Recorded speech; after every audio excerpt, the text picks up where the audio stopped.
Hello guys, good morning, જય શ્રી કૃષ્ણ. કેમ છો બધા? મજામાં ને? તો સ્વાગત છે તમારું આજના એક ન્યૂ બ્લોગમાં. તો આજ તો મસ્ત રેડી થઈ ગયા છીએ અને આજ છે સવારમાં ઉપર આપણે રૂમમાંથી વ્લોગ ઉતારીએ છીએ. બાકી તો ડેઈલી નીચે હોય ત્યારે, પણ આજે ઉપરથી વિડીયો ઉતારીએ છીએ કેમ કે છે ને વાગી ગયા છે 11:30 પોણા 12 જેવું થઈ ગયું છે અને અત્યારે સ્ટાર્ટ કર્યું છે કેમ કે સ્મિત હજી હમણાં થોડી વાર પહેલાં જ ગયા. આજે બધું લેટ થઈ ગયું હતું, જોકે ઉઠ્યા હતા તો ટાઈમસર, પણ આજે સ્મિતને લેટ જવાનું હતું તો બધી વસ્તુ લેટ થઈ તો આપણે વ્લોગિંગ ના થયું સ્ટાર્ટ. તો કીધું ચાલો હવે આપણે ઉપર આવ્યા છીએ તો અહીંયાથી જ સ્ટાર્ટ કરી દઈએ. તો કેમ છો બધાય મજામાં ને? અને હા, આજે તો હનુમાન જયંતિ છે.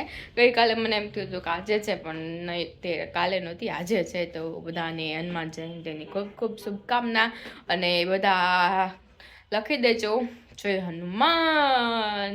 ચાલો તો જો આ તો બધી જગ્યાએ મસ્ત એવી ઉજવણી થતી હશે અને મેં તમને કાલે પણ બ્લોગમાં બતાવ્યું હતું કે કેટલું મસ્ત એવું ડેકોરેશન ને બધું કરેલું હતું. તો આજે આપણે તમને બતાવશે આગળ કે કેવી રીતનું શું ડેકોરેશન છે ને એ. ચાલો તો આપણે હવે થોડું ઘણું કામ છે, રસોઈ કરવાની જ છે, બાકી તો બધું ઓલમોસ્ટ થઈ ગયું છે. તો રસોઈને એવું કરી લઈ અને થોડુંક બારે કામ છે એ પતાવી આવીએ, પછી મળીએ. ઓકે, ચાલો તો બાય. ચાલો તો પડી ગઈ છે સાંજ અને ભાગી ગયા છે 6:30 ની માથે થઈ ગયું છે અને જોઈ લો આજ તો અંધારું વહેલું થઈ ગયું. બાકી આટલું બધું વહેલું અંધારું થતું નથી કે ઘરમાં જ લાગે છે. બારે તો જો મસ્ત વાતાવરણ છે, જોઈ લો છે ને, એકદમ જોરદાર વાતાવરણ છે. હજી હનુમાન જયંતિ છે ને એટલે ખબર નહીં કંઈક આમ અલગ જ વાઇબ્સ આવે છે, તો મજા જ આવે છે. તો જોરદાર એવો ઠંડક છે અને ગરમી તો નામ જ નથી. ગરમી આ વખતે ગઈ મને એવું લાગે છે. તમને લોકોને શું લાગે છે જરા કમેન્ટ કરજો કે ગરમી આ વખતે આવશે કે નહીં આવે, કેમ કે ઠંડી જેવી હોય છે ને કે વાત ના પૂછો. કાલે પરમ દિવસે રાત્રે અમે લોકો બહાર ગયા હતા ને તો આમ એકદમ ઠંડી વાગી હતી ને કે આમ એમ થાય કે આપણે સ્વેટર પહેરી લઈ, એ ટાઈપની ઠંડી હતી. અને જો આ કોક ખબર નહીં આવી ગયો છે ગાડીવાળા, અહીંયા મૂકી ગયા છે ને, તો ક્યારના જો છોકરાઓ એમાં અંદર બેસી અને છે ને આવી રીતે વગાડ્યા જ રાખે છે, ટૂ ટૂ ટૂ ટૂ ટૂ ટૂ છે ને. છોકરાઓને અંદર બેહાડીને વહી ગયા છે આઈ થિંક, અને ક્યારના ટૂ ટૂ ટૂ ટૂ ટૂ ટૂ ચાલુ જ થઈ ગયો છે એમ.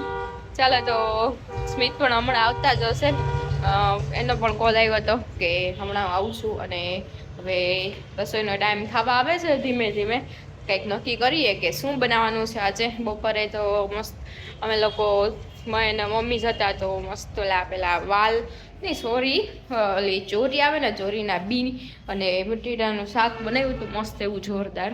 તો હવે અત્યારે તો જોઈ કે શું જમવું છે, પૂછી જોઈ સ્મિતને કે આજે શું બનાવવું છે અને આપણે એ બનાવી નાખીએ. ચાલો તો એની પ્રિપરેશન કરી લઈએ. ઓકે, ચાલો તો આપણે મળીએ આગળ. ચાલો તો જમી કરીને ફ્રી થઈને મસ્ત અમે લોકો નીકળી ગયા હતા અને જોયા હનુમાનજીનું મંદિર છે, જોઈ લો. હનુમાન મઢી ચોક મસ્ત એવું ડેકોરેશન કરેલું હતું, આગળ જોઈ લો હવે તમે લોકો.